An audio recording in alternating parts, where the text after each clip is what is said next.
بسم اللہ الرحمن الرحیم۔ السلام علیکم۔ ڈاکٹر ذاکر نائک سے سوال کیا گیا، جب آپ مذاہب کا تقابل کرتے ہیں اور آپ نے قرآن حدیث کی آیت نمبر، صفحہ نمبر، سطر نمبر اور اسلامی کتابوں کے لیے آپ جو موازنہ کرتے ہیں، آپ یہ کہہ سکتے ہیں کہ یہ خدا کی دین ہے، لیکن یقیناً آپ نے پریکٹس کی ہوگی، محنت کی ہوگی۔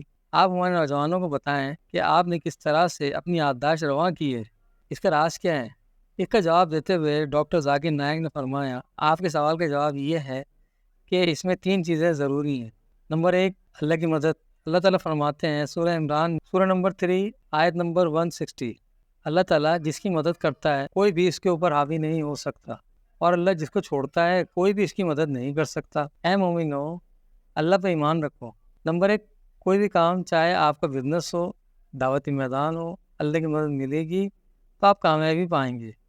اسی طرح اللہ تعالیٰ فرماتے ہیں سورہ عنکبوت، سورہ نمبر 29، آیت نمبر 69 میں، اگر آپ جدت کریں گے اللہ کی راہ میں، اللہ تعالیٰ آپ کے راستے کھولے گا۔ تو جدت کرنا اس طریقے سے آپ محنت کرتے ہیں، لوگ 8 گھنٹے سوتے ہیں تو آپ 5-6 گھنٹے سوتے ہیں، یا آپ 4 گھنٹے سوتے ہیں۔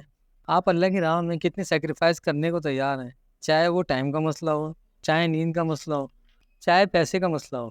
نمبر 3، سورہ انبیاء کی چیپٹر نمبر 21، ورس نمبر 7، اور سورہ نحل چیپٹر نمبر 16، آیت نمبر 43۔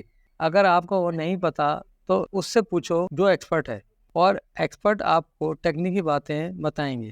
لہذا نمبر 1، اللہ کی مدد، نمبر 2، جدوجہد، اور نمبر 3، ٹیکنیک۔